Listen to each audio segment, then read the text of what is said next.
नीमच में इंडिया गठबंधन के घटक दल एकजुट हो गए हैं, जिसमें कांग्रेस, आम आदमी पार्टी और अन्य घटक दल के नेताओं ने भाजपा के लोकसभा उम्मीदवार को घेरने की रणनीति बना ली है। इंडिया गठबंधन अब लोकसभा में अपना उम्मीदवार उतारने जा रही है और लोकसभा की सीट जीतकर इंडिया गठबंधन को देगी, जिसको लेकर पहली बैठक सोमवार को बीर पार्क रोड स्थित सीटू कार्यालय पर संपन्न हुई है। आम आदमी पार्टी के नेता नवीन अग्रवाल ने जानकारी देते हुए बताया कि पूरे देश में तानाशाही के खिलाफ इंडिया गठबंधन खड़ा हुआ है, जिसमें सभी घटक दल मजबूती के साथ लड़ रहे हैं।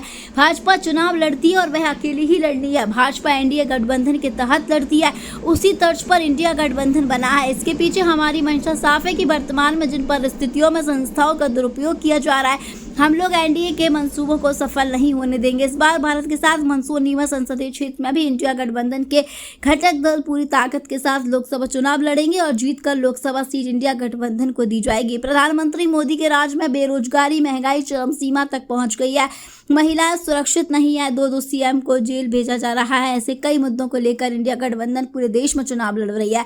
हमें लोकतंत्र बचाना है और संविधान का भी बचाव करना है। आज उसी को लेकर बैठक आयोजित की गई थी, जिसमें इंडिया गठबंधन के घटक दल एकजुट हो गए और कांग्रेस, आम आदमी पार्टी और घटक दल के नेताओं ने अपने अपने विचार यहाँ रखे और रणनीति भी बनाई गई है। नवीन जी, आज किन मुद्दों पर सहमति बनी और क्या रूपरेखा तय की गई, क्या रणनीति रहेगी? देखो, सहमति तो जैसा कि आपका प्रश्न है, सहमति तो पहले ही बन चुकी है। पूरे देश में आज तानाशाही के खिलाफ एक इंडिया गठबंधन खड़ा हुआ है और इंडिया गठबंधन के सभी घटक दल चाहे कहीं पे भी हो, पूरे भारत में एकता के साथ लड़ रहे हैं।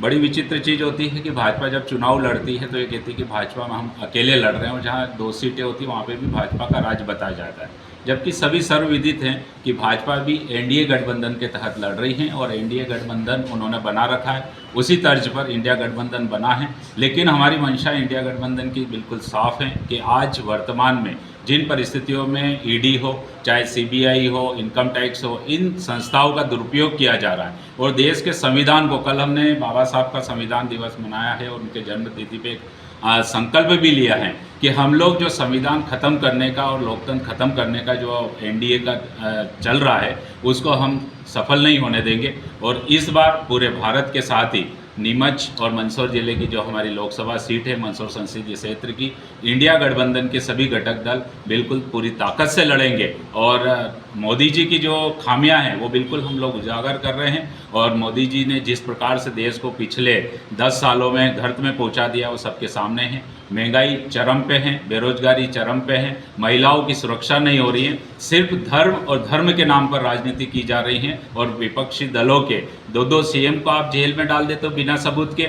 और अभी अभी जो सबूत आए हैं से जो स्टेट बैंक ऑफ इंडिया के इलेक्टोरल बॉन्ड का सुप्रीम कोर्ट ने खोला है और उसमें सबूत है कि करोड़ों खरबों रुपए का चंदा आपने लोगों को डरा धमका के कंपनियों के माध्यम से लिया है। अगर ये इतने निष्पक्ष हैं, ईमानदार हैं और भ्रष्टाचारी नहीं है तो इनको तुरंत हमारे माननीय प्रधानमंत्री जी को, अमित शाह को और इनके सभी मंत्रियों को, और साथ भी जिन कंपनियों ने जिनका टर्नओवर करोड़ों रुपए नहीं और उन्होंने करोड़ों रुपए का चंदा दिया है, उस पर ईडीआई का छापा डाल के उनको जेल की सलाखों के पीछे पहुंचाना चाहिए। आज इन्हीं मुद्दों को लेकर हम लोग पूरे भारत में और साथ ही मंदसौर लोकसभा क्षेत्र में भी पूरे सभी घटक दल इंडिया गठबंधन के तहत ये चुनाव लड़ने जा रहे हैं और निश्चित है कि यहाँ की मंदसौर लोकसभा सीट और हम लोग जीत के और इंडिया गठबंधन को देंगे और इंडिया गठबंधन की सरकार पूरे भारत में बनने जा रही, तानाशाही का अंत होने जा रहा है, लोकतंत्र का बचाना है और उसके साथ संविधान का भी बचाव करना है।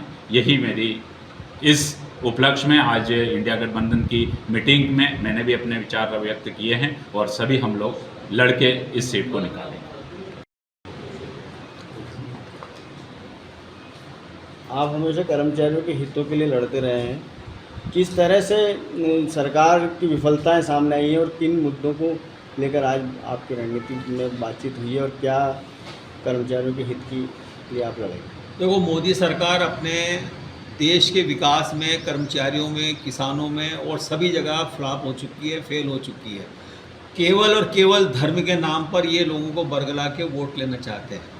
मैं बात यहाँ के लोकल सांसद की करना चाहता हूँ। हमारे यहाँ जो सुधीर गुप्ता सांसद हैं वो 10 साल से नीमच के ये मंदसौर संसदीय क्षेत्र के सांसद हैं और 10 साल में यहाँ से वो कम से कम 100 चीज़ें यहाँ से छीन के मंदसौर और वो अपने गृहनगर में ले गए हैं। चाहे रेलवे का लोको शेड हो, चाहे यहाँ के मेडिकल कॉलेज पर अड़ंगा डालने का काम हो, चाहे यहाँ का जिला अस्पताल हो, चाहे यहाँ पर चंबल के पानी का मामला हो, मंदसौर में पानी आ गया, नीमच में नहीं आ रहा है। हर काम में एनसीसी का ऑफिस ले गए। उसके अलावा मतलब हर चीज़, यहाँ पे गाड़ियों के इतने स्टॉपेज थे, सारे स्टॉपेज मंदसौर ले गए। नीमच को फ्लैग स्टेशन बना दिया। पहले यहाँ पे स्टाफ चेंज होता था, यहाँ से सारा स्टाफ ले जाके मंदसौर और चित्तौड़ चला गया। हमारे सांसद कुछ नहीं पड़े। सीसीआई फैक्ट्री इतने सालों से बंद पड़ी है, सांसद ने कभी कुछ नहीं कहा। सीपीएस पद्धति से अफीम की खेती हो रही है, उसके अंदर सांसद अपना कंसेप्ट ही क्लियर नहीं कर पा रहे। किसानों को मतलब इतनी तकलीफ हो रही है, उसके बारे में कोई ध्यान नहीं। मतलब पूरी तरह से नीमच मंदसौर संसदीय क्षेत्र के सांसद